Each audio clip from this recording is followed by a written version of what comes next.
wondering how they're going to feed their families, how they're going to nourish themselves. Tonight on DC News Now, we're on track to see the longest shutdown ever at a time when federal food assistance is running out of cash, forcing Maryland to declare a state of emergency. Out there for your Halloween, we're talking about sunshine, but howling winds. Just how strong those winds will get coming up. A third suspect arrested in the murder of a congressional intern over the summer. The teen's plea in court and the other murder he's accused of committing. This has happened before. I know that you guys are trying to scam me, and they hung up the phone and my Uber driver canceled. An alert for people who use ride shares. A woman warning everyone about a scheme she says lets thieves steal credit card information right off the app. You're watching the station covering all of the DMV. This is DC News Now.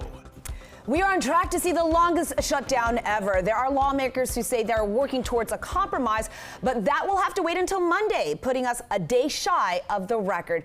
Thanks for joining us on DC News Now at 9. I'm Susan Tran. And I'm Chris Flanagan. Right now, the White House is moving around money to ensure the military is paid tomorrow. But the administration is refusing to tap funds for food aid like SNAP. That means November 1st, a projected 2.4 million people will not get aid from that program. That according to the Associated Press. Meanwhile, open enrollment also begins Saturday, and health insurance premiums are expected to jump significantly with ACA tax credits expiring. The SNAP program already suffered a sizable blow over the summer when the president's new budget increased age and work requirements. Now the Trump administration saying again that it's not tapping into those emergency funds to shore up food benefits. It's forcing states like Maryland to make up some of the difference. Governor Wes Moore declaring a state of emergency to put $10 million towards local food banks to help fill the gap. DC News Now's Yamari Sisse joining us live at a grocery store in Prince George's County. Yeah, so Yamari, what are families out there food shopping telling you tonight? Yeah, well, many people are just frustrated with this shutdown and how it's impacting so many lives, including people who depend on SNAP benefits. Now, the good news is if you do have money on your EBT card, that will remain there. But when it comes to getting it reloaded, we'll have to wait until the government reopens. This is terrible. Absolutely terrible.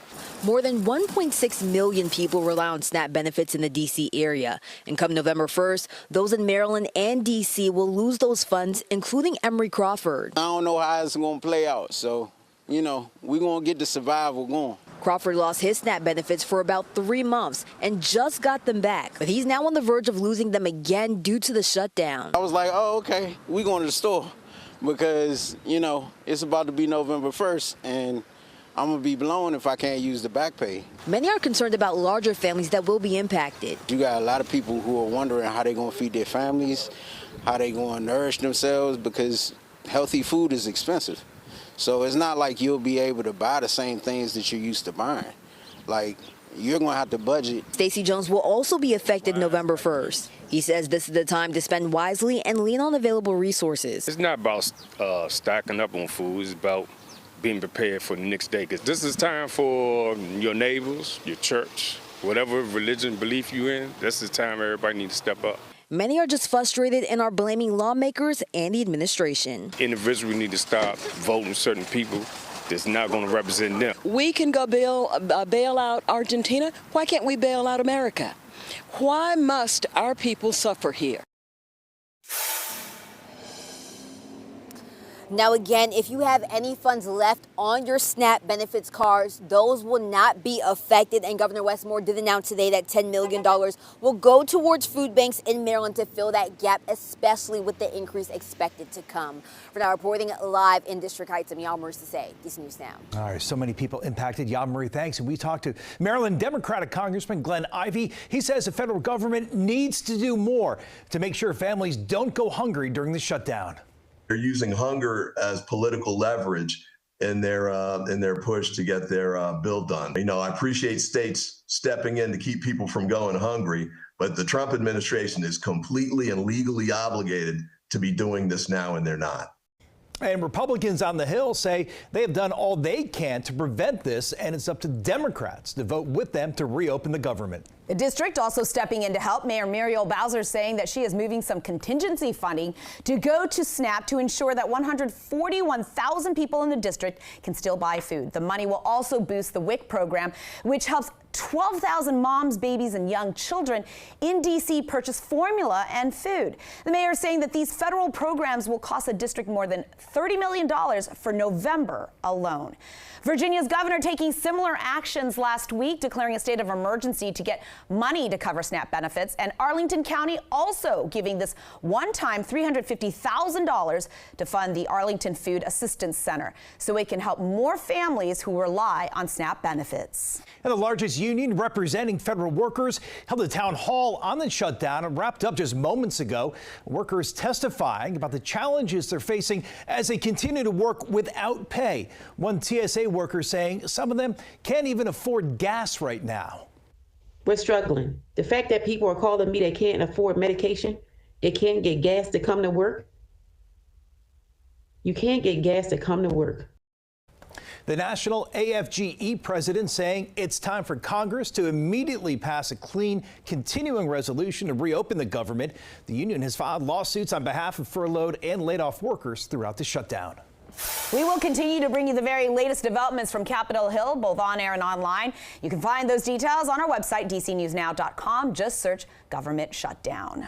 All right, we've almost made it to the weekend. Chief Meteorologist Jackie Layer here, and of course, all eyes on Friday and Friday night trick-or-treating. Yes, and we're going to look at a windy one out there tomorrow. Okay. Yes, those winds will howl out of the west. That's all in relation to the system that pushed through earlier this morning. That system will continue to lift its way out, and eventually we'll see these winds picking up. Right now, sustained winds, not too bad. But we'll see these numbers go up to at least 15 to 25 miles per hour into tomorrow afternoon. So those are sustained winds. Now, in terms of wind gusts out there right now, also not too bad. We're noticing some of those wind gusts, though, picking up out towards western Garrett County at this point. That's where that low is. That low, at least just to the north of there, out towards western Pennsylvania. But as that low continues to track its way farther off towards our north, we'll continue to see those winds picking up to mainly out of the west into your Friday, into your Halloween plans. Temperatures out there right now, 40s, 50s to right about 60. We're still holding at 60 in D.C. We're seeing some of those 40s, though, popping up on the map back out towards Martinsburg and Winchester. So if you're trying to plan your day out there for your Friday, sunrise just a little bit after 7:30, starting off with temperatures in the 40s.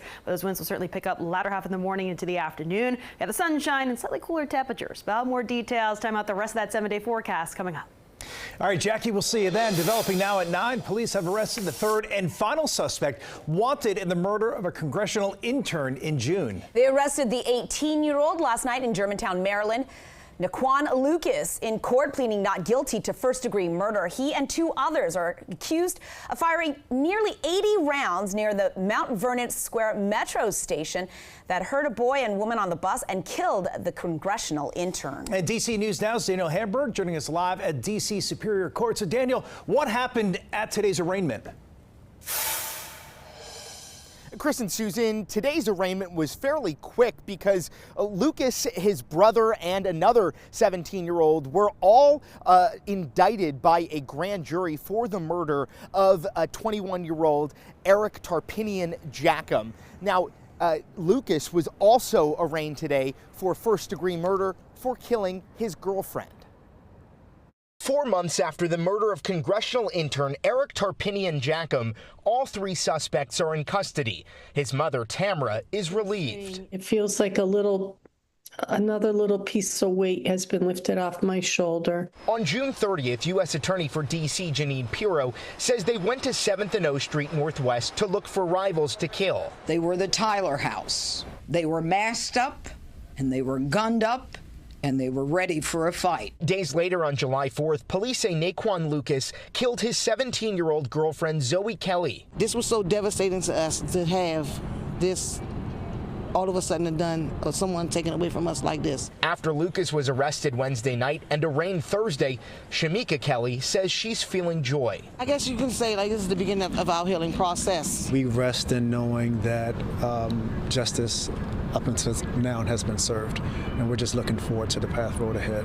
Shapiro wouldn't say if the two cases are connected, but she did say all three suspects were known to the juvenile system. 2 innocent souls were taken from us in what I believe were predictable homicides based upon the behavior of these individuals and the records that everyone knew about. Tarpinian Jackham echoes Piro's calls for stricter laws. This should have never happened if we had good laws in place in D.C.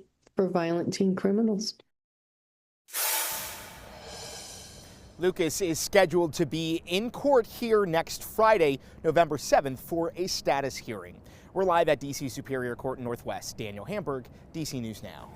All new tonight in Maryland. Check this out. A car crashing and landing on the top of 2 other cars. This happened in a North Bethesda parking lot. Whoa. Montgomery County Fire saying 2 people were trapped in the cars. Both had to be rescued. No word yet on what caused this wild crash. Let's stay in Montgomery County, and early Halloween for all of these kids who got to trunk or treat with first responders. Look at that, so much fun. The event was over at the public safety headquarters where there were hundreds of ghosts, goblins, and so many superheroes getting their fill of sweets. Getting all nice and sugared up tonight. That's right. Just in time for bed. All right, last night, Alexandria police hosting their own trunk or treat for the community. They say the rain fortunately stayed away until the fun was over. It looks like a great time out there for all those kiddos. Those decorations are cool, too. There was also trunk-or-treating in Gaithersburg, Maryland earlier this week. Police hosting Epworth preschool and kindergarten students, and the officers telling the kids they loved seeing all their costumes and enjoyed having some fun with the kiddos. Yeah, a win-win all around. Yeah. Great to see. All right, coming up here in DC News Now at 9, up in smoke. Why investigators say a fire at a Maryland cigar bar was deliberately set just hours before its grand opening. A creepy crime, police saying a man has been disguising himself to get video of women in gym locker rooms. And ahead at 9:30, slay energy vampires. We are helping you stretch your dollar with tips on how to stop unused devices from sucking your wallet dry.